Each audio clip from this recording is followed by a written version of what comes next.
Hello, કેમ છો મારા વાલા વિદ્યાર્થી મિત્રો? માય સેલ્ફ હર્ષાવસી, મારી ચેનલમાં તમારું સ્વાગત છે. આજે આપણે જોઈએ સ્ટાન્ડર્ડ 10 સાયન્સ ચેપ્ટર 1 રાસાયણિક પ્રક્રિયાઓ અને સમીકરણો. આપણે પાર્ટ 3 સુધી જોયું. આજે આપણે જોઈએ પાર્ટ 4. હવે અત્યાર સુધી આપણે વિઘટન પ્રક્રિયા અને સંયોગીકરણ પ્રક્રિયા ભણીને આવેલા છે.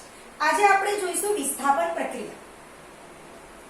વિસ્થાપન પ્રક્રિયા એટલે સૌથી સરળ પ્રક્રિયા, સૌથી ઈઝી પ્રક્રિયા. સૌપ્રથમ આપણે પ્રવૃત્તિ દ્વારા એને સમજીએ. સૌથી પહેલા આપણે બે કસનળી લેશું. બે કસનળી લીધા બાદ એ બંને કસનળી ઉપર લેબલ કરશું A અને B. એક કસનળી ઉપર હું લેબલ A કરું છું, બીજી કસનળી ઉપર હું લેબલ B કરું છું. હવે હું શું કરીશ? ત્રણ ખીલી લેશું. એક સરખી ત્રણ ખીલી લઈશ. ત્રણ ખીલી લઈ લીધી.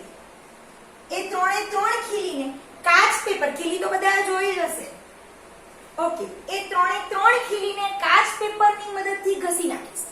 કાચ પેપરની મદદથી ઘસવાને કારણે એ ખીલીની સરફેસ એકદમ ચળકતી થઈ જશે. હવે હું શું કરીશ? આ બંને કસનળીની અંદર 10 ml જેટલો કોપર સલ્ફેટનું દ્રાવણ લઈશ. 10 ml copper sulphate. Copper sulphate એટલે કે CuSO4 નું દ્રાવણ લઈશ. કેટલું લીધું? 10 ml. બંને કસનળી. હવે કોપર સલ્ફેટનું દ્રાવણ જે છે એ વાદળી ભૂરા રંગનું છે, એટલે આ દ્રાવણ તમને ભૂરા રંગનું દેખાશે. Okay, clear? સૌપ્રથમ આપણે બે કસનળી લીધી. એ બંને કસનળીની અંદર 10 ml જેટલા કોપર સલ્ફેટનું ભૂરા રંગનું દ્રાવણ લીધું છે. એની સાથે સાથે આપણે એક ત્રણ ખીલી લીધેલી છે. એ ત્રણ ખીલીને કાચ પેપરની મદદથી ઘસી નાખેલી છે, એટલે એની સરફેસ એકદમ ચળકતી છે. હવે હું શું કરીશ? તો આ બે ખીલીને દોરીની મદદથી બાંધી દઈશ. એક સાથે બાંધી દઈશ. એક ખીલીને અહીંયા જ રવા દઈશ. આ બંને ખીલીને હું દ્રાવણ A ની અંદર, આ જે A ટેસ્ટ ટ્યુબ છે તેની અંદર બંને ખીલીને મૂકી દઈશ અને પૂરેપૂરી 20 મિનિટ સુધી આને રહેવા દઈશ. એ ખીલીને કોપર સલ્ફેટના દ્રાવણમાં 20 મિનિટ રહેવા દઈશ અને 20 મિનિટ બાદ હું એનું અવલોકન કરીશ. તો આપણે જોશું કે 20 મિનિટ બાદ જ્યારે આ ખીલીને દ્રાવણ A માંથી બહાર કાઢીએ છીએ અને આ જે બહાર રાખેલી ખીલી સાથે સરખાવીએ છીએ તો તેમાં શું ચેન્જીસ જોવા મળે છે તે આપણે જોઈએ. તો આ ખીલીને આપણે બહાર કાઢશું તો આ જે ખીલી જે છે એ તમને કથ્થઈ રંગની જોવા મળે છે. કયા રંગની જોવા મળે છે? કથ્થઈ રંગની. આ ખીલી કરતા આ બંને ખીલીના રંગમાં ચેન્જીસ જોવા મળે છે, રંગ પરિવર્તન જોવા મળે છે. મતલબ કે આ જે ખીલી હતી એટલે કે આયન અને કોપર સલ્ફેટના દ્રાવણ વચ્ચે કંઈક રાસાયણિક પ્રક્રિયા થાય છે. તો એ રાસાયણિક પ્રક્રિયા આપણે જોઈએ. અહીંયા આયન એટલે કે Fe એટલે ખીલી. તો એ ખીલી કોપર સલ્ફેટના દ્રાવણ સાથે રાસાયણિક પ્રક્રિયા થવાથી શું ઉત્પન્ન થઈ છે? બેટા અહીંયા આયન જે છે એ કોપર કરતા વધારે સક્રિય છે. તો શું થશે? આયન કોપરને હટાવી દેશે. અહીંયા કોપરને છૂટું પાડી દેશે અને એ કોપરની જગ્યાએ આયન આવી જશે અને શું બની જશે? FeSO4. હવે તમને થયું હશે FeSO4 aqueous છે, જલીય દ્રાવણ, આ સોલિડ છે. તમને થયું હશે કે આ બે ટેસ્ટ ટ્યુબ શાના માટે લીધી? તો અહીંયાથી ખીલી દૂર કર્યા બાદ આ દ્રાવણનો રંગ આ કસનળીના દ્રાવણ સાથે સરખાવશું તો શું જોવા મળશે? બંને કસનળીમાં આપણે 10 ml કોપર સલ્ફેટનું દ્રાવણ લીધું. કોપર સલ્ફેટનું દ્રાવણ એ વાદળી રંગનું છે, બંનેનો વાદળી રંગ હોવો જોઈએ. પણ અહીંયા ખીલી મૂક્યા પછી 20 મિનિટ બાદ રાસાયણિક પ્રક્રિયા થાય છે ત્યારે આ દ્રાવણ લીલા રંગનું બની જાય છે. આ તો જે છે તે ભૂરા રંગનું જ જોવા મળશે. આ લીલા રંગનું દ્રાવણ જે છે એ શેને કારણે જોવા મળે છે? તો iron sulphate, FeSO4, ferrous sulphate એને કારણે તમને આ લીલાશ પડતો રંગ જોવા મળે છે. શરૂઆતમાં એ રંગ કોપર સલ્ફેટ ન હતો, પણ અહીંયાથી કોપરને હટાવી દે છે, એ કોપરનો રંગ કોના પર જશે? ખીલી ઉપર જશે. અને તમને દ્રાવણ કયા રંગનું જોવા મળશે? લીલા રંગ.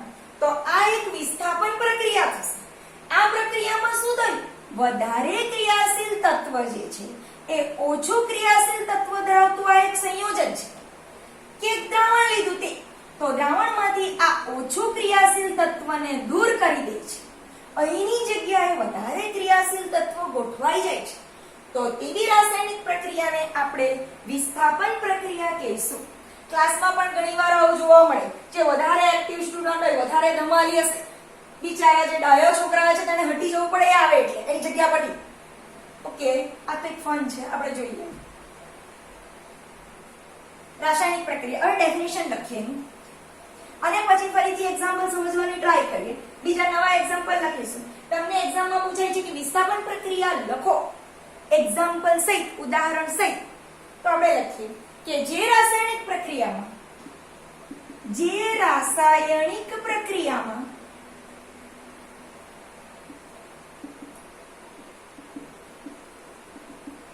વધુ ક્રિયાશીલ તત્વ, જે રાસાયણિક પ્રક્રિયામાં વધુ ક્રિયાશીલ તત્વ એ ઓછા ક્રિયાશીલ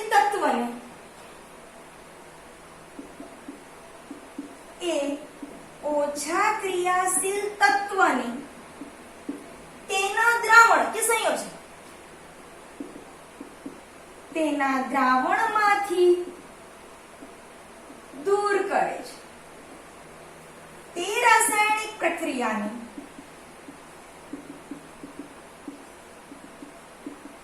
વિસ્થાપન પ્રક્રિયા કહેવાય છે.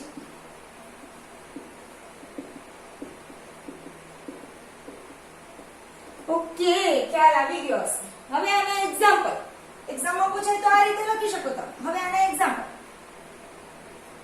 સૌથી પહેલું તો આપણે ખીલીનું લઈ લીધું. Fe કે લોખંડ, એની કોપર સલ્ફેટ સાથે પ્રક્રિયા થશે તો એની વચ્ચે રાસાયણિક પ્રક્રિયા થશે અને શું થશે?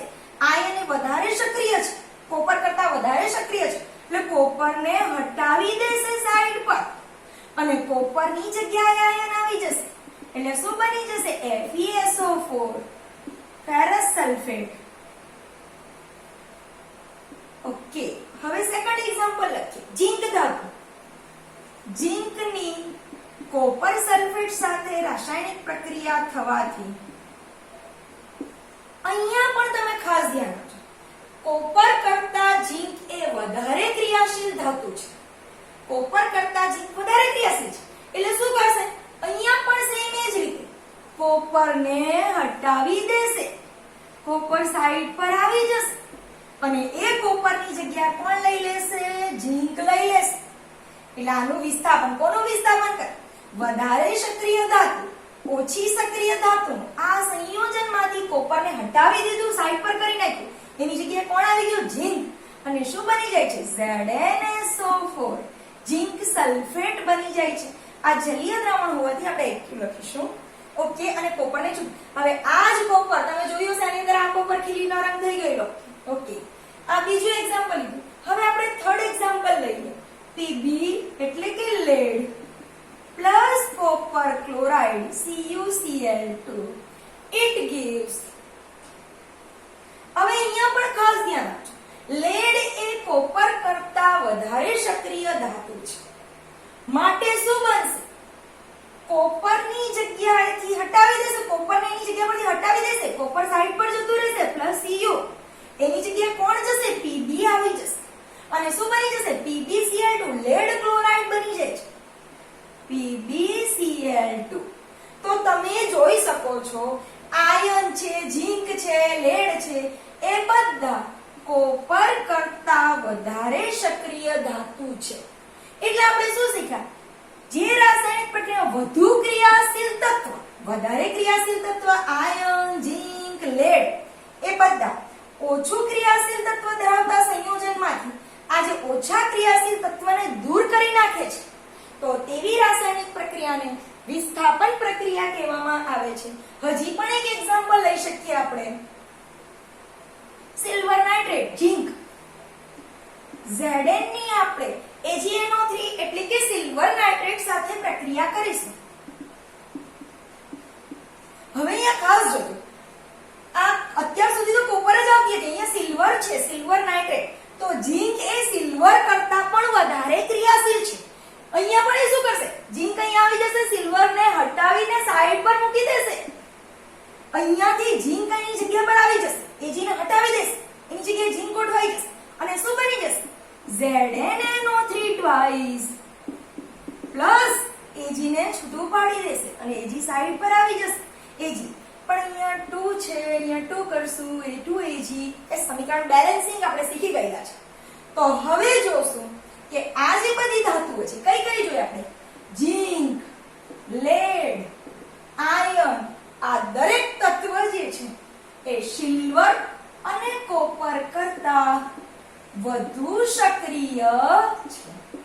ફરીથી યાદ રાખો, જે રાસાયણિક પ્રક્રિયાની અંદર વધુ ક્રિયાશીલ તત્વ એ ઓછા ક્રિયાશીલ તત્વને તેના સંયોજનોમાંથી દૂર કરે તો તેવી રાસાયણિક પ્રક્રિયાને વિસ્થાપન પ્રક્રિયા કહેવાય છે. એકદમ ઈઝી છે, સૌથી સરળ છે. હવે આપણે જોઈશું દ્વિવિસ્થાપન પ્રક્રિયા. ઓકે, દ્વિવિસ્થાપન પ્રક્રિયા.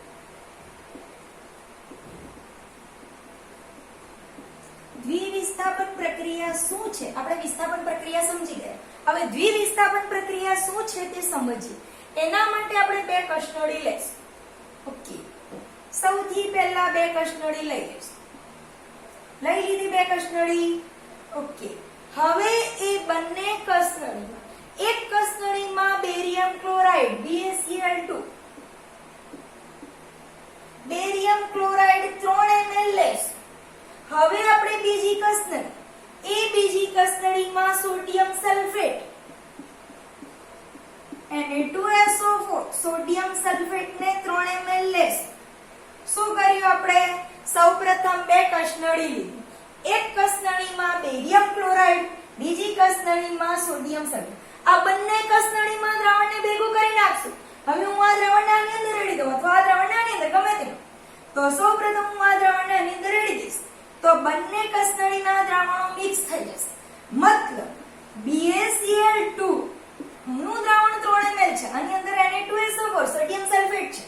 તો BaCl2 પ્લસ Na2SO4 આ બંને વચ્ચે રાસાયણિક પ્રક્રિયા થશે. શરૂઆતમાં જ્યારે આપણે આ બે કસનળીની અંદર જ્યારે દ્રાવણો લીધેલા છે બેરિયમ ક્લોરાઇડ અને સોડિયમ સલ્ફેટ, એ બંને દ્રાવણો રંગવિહીન છે, મતલબ એને કોઈ જ રંગ નથી. જ્યારે બંને કસનળીના દ્રાવણોને ભેગા કરશું તો એમની વચ્ચે રાસાયણિક પ્રક્રિયા થશે અને એ રાસાયણિક પ્રક્રિયાથી બેરિયમ સલ્ફેટ BaSO4 મુક્ત થાય છે. આ BaSO4 ના સફેદ અવક્ષેપ મળે છે. તો એને દ્વિવિસ્થાપન કેમ કહેશું? તો અહીંયા બે પ્રક્રિયકો વચ્ચે બેટા આયનોની આપ-લે થશે. અહીંયાથી Ba2+ અને અહીંયાથી SO4 2- એ બંને આયનો આને આપશે, એકબીજાને એક્સચેન્જ કરે છે. મતલબ બે જગ્યાએથી વિસ્થાપન થશે, માટે દ્વિવિસ્થાપન પ્રક્રિયા કહેવામાં આવે છે. હવે દ્વિવિસ્થાપન પ્રક્રિયાની શરૂઆતમાં સૌથી પહેલા આપણે ડેફિનેશન લખી લઈએ. શું છે એની ડેફિનેશન જોઈએ. દ્વિવિસ્થાપન પ્રક્રિયા કોને કહેવાય? તો બે પ્રક્રિયકો વચ્ચે આયનોની આપ-લે થશે. શું થશે? બે પ્રક્રિયકો, જે રાસાયણિક પ્રક્રિયામાં બે પ્રક્રિયકો વચ્ચે આયનોની આપ-લે થતી હોય, જે રાસાયણિક પ્રક્રિયામાં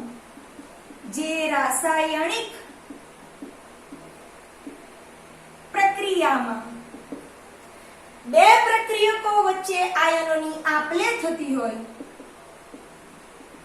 બે પ્રક્રિયકો વચ્ચે આયનોની આપ-લે થતી હોય તેવી રાસાયણિક પ્રક્રિયાને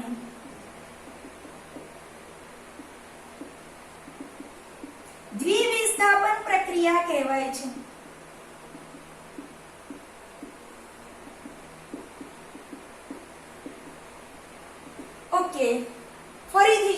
આપણે બે કસનળી લીધી. એક કસનળીની અંદર શું લીધેલું? Barium chloride. બેરિયમ ક્લોરાઇડ એટલે કે BaCl. બીજી કસનળીની અંદર શું લીધેલું? Sodium sulphate. સોડિયમ સલ્ફેટ એટલે કે Na2SO4 લીધેલું. હવે આ બંને કસનળીનું દ્રાવણને ભેગું કરી નાખેલું હતું, તો એ બંને વચ્ચે રાસાયણિક પ્રક્રિયા થશે અને શું બનશે? આ Ba2+ અહીંયા આવી જશે, એને અહીંયા આવી જશે, મતલબ વિસ્થાપન બંને જગ્યાએ. એટલે શું બની જશે? BaSO4 બેરિયમ સલ્ફેટ પ્લસ આ બે વચ્ચે રાસાયણિક પ્રક્રિયા થશે અને શું મળી ગયું? NaCl plus 2NaCl. ઓકે, તો આ બેરિયમ સલ્ફેટ જે છે એના સફેદ અદ્રાવ્ય અવક્ષેપ મળે છે. પાણીમાં ઓગળે નહીં તેવા અદ્રાવ્ય અવક્ષેપ. અવક્ષેપ કરતા રહેશે. એટલે જે રાસાયણિક પ્રક્રિયામાં બે પ્રક્રિયકો વચ્ચે રાસાયણિક પ્રક્રિયા થઈ, અહીંયા આયનોની આપલે થશે, તો આ આયનોની આપલે થતી હોવાથી એ રાસાયણિક પ્રક્રિયાને આપણે દ્વિવિસ્થાપન પ્રક્રિયા કહીશું. હવે દ્વિવિસ્થાપન પ્રક્રિયાનું બીજું એક્ઝામ્પલ જોઈ લઈએ. આ એક્ઝામ્પલમાં સમજ પડી ગઈ હશે. બેરિયમ ક્લોરાઇડ અહીંયા શું થશે? Ba2+ જે છે એ આયન કોની સાથે જોડાઈ જશે? સલ્ફેટ આયન સાથે. અને SO4 - 2 આયન એ બે આયનોની અદલાબદલી થતી હોવાથી, એનું વિસ્થાપન થતું હોવાથી આ પ્રક્રિયાને દ્વિવિસ્થાપન પ્રક્રિયા કહેવામાં આવે છે. એને અવક્ષેપણ પ્રક્રિયા પણ કહીશું. અવક્ષેપણ પ્રક્રિયા કોને કહેવાય? તો જે રાસાયણિક પ્રક્રિયા દરમિયાન અદ્રાવ્ય અવક્ષેપ ઉત્પન્ન થતા હોય તેને અવક્ષેપણ પ્રક્રિયા કહેવામાં આવે છે. તમને ઘણીવાર એક્ઝામમાં પૂછાય કે અવક્ષેપણ પ્રક્રિયા એટલે શું, તેનું એક્ઝામ્પલ આપો, તો તેના એક્ઝામ્પલમાં પણ તમે આ લખી શકશો. ખ્યાલ આવી ગયો હશે. વિસ્થાપન, દ્વિવિસ્થાપન સૌથી ઈઝી પ્રક્રિયા છે. હવે આપણે જોઈએ એનું સેકન્ડ એક એક્ઝામ્પલ જોઈ લઈએ. ઉદાહરણ સહિત સમજાવો એવું કીધું હશે. સૌથી પહેલા લઈએ આપણે પોટેશિયમ બ્રોમાઇડ KBr. પોટેશિયમ બ્રોમાઇડને બેરિયમ આયોડાઇડ સાથે રાસાયણિક પ્રક્રિયા કરશું. બેરિયમ આયોડાઇડ સાથે પોટેશિયમ બ્રોમાઇડની બેરિયમ આયોડાઇડ સાથે પ્રક્રિયા કરવાથી barium bromide BaBr2 Ki potassium iodide મળે છે. બ્રોમાઇડ 2 છે, અહીંયા 2 કરશું, આયોડિન 2 છે, અહીંયા 2 છે, એટલે અહીંયા 2 થશે. સમીકરણ બેલેન્સિંગ આપણે શીખી ગયા છે. તો અહીંયા પણ આયનોની આપલે થતી હોવાથી આ પ્રક્રિયાને આપણે દ્વિવિસ્થાપન પ્રક્રિયા કહેવામાં આવે છે. દ્વિવિસ્થાપન પ્રક્રિયા કોને કહેવાય? તો જે રાસાયણિક પ્રક્રિયાની અંદર પ્રક્રિયકો વચ્ચે આયનોની આપલે, જોઈ લો આ બે પ્રક્રિયકો છે, પ્રક્રિયકો વચ્ચે positive, negative, plus, minus, K plus, I minus વચ્ચે આયનોની આપલે થતી હોય તો તેવી પ્રક્રિયાને દ્વિવિસ્થાપન પ્રક્રિયા કહેવામાં આવે છે. હવે અવક્ષેપણ પ્રક્રિયાનું પણ તમે એક્ઝામ્પલ આ લખી શકો છો. ઓકે, અવક્ષેપણ પ્રક્રિયા એટલે શું? જો એની ડેફિનેશન પૂછાય તો તે પણ આપણે લખી દઈએ કે જે રાસાયણિક પ્રક્રિયા દરમિયાન અદ્રાવ્ય અવક્ષેપ ઉત્પન્ન થતા હોય. અવક્ષેપણ પ્રક્રિયા કોને કહેવાય? તો જે રાસાયણિક પ્રક્રિયા દરમિયાન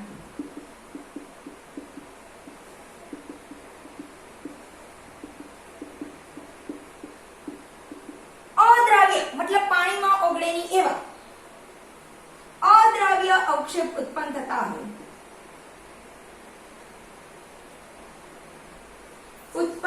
હોય, તેવી રાસાયણિક પ્રક્રિયાને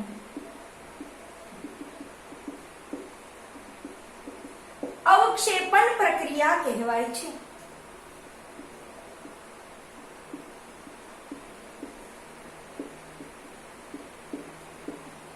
આનું એક્ઝામ્પલ પણ તમે આગળ જે લખી ગયા એ જ લખી શકો છો. દ્વિવિસ્થાપનની અંદર જે આપણે એક્ઝામ્પલ આપ્યું કે બેરિયમ સલ્ફેટના તમને અવક્ષેપ મળે છે, એ એક્ઝામ્પલ આની સાથે પણ તમે લખી શકો છો.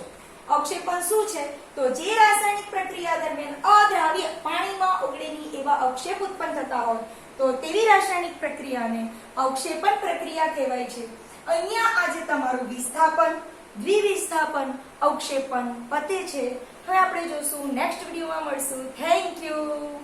અને જો મારો વિડીયો ગમે તો તેને લાઈક કરજો, મિત્રો સાથે શેર કરજો, ચેનલ પર જો નવા હોય તો સબસ્ક્રાઇબ કરજો. ઓકે.